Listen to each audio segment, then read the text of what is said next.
trying to quit.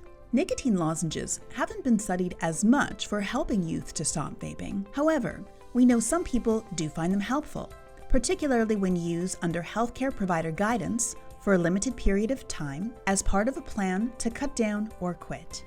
If your healthcare provider recommended the lozenge, using it correctly makes all the difference. Here's how it's done.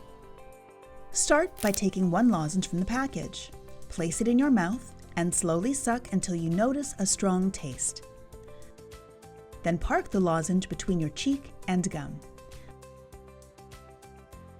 Wait 1 minute until the taste has faded, and then repeat sucking until you notice the strong taste again. Let the lozenge dissolve slowly in your mouth. Don't chew or swallow it. It usually takes 20 to 30 minutes to fully dissolve. From time to time, gently move the lozenge from one side of your mouth to the other. That helps the nicotine absorb evenly. Only use one lozenge at a time, every 1.5 to 2 hours, or as directed by your healthcare provider. While the lozenge is in your mouth, avoid acidic drinks like tea, coffee, soft drinks, alcohol, and citrus juice. These can reduce the amount of nicotine that enters your bloodstream and makes the lozenge less effective.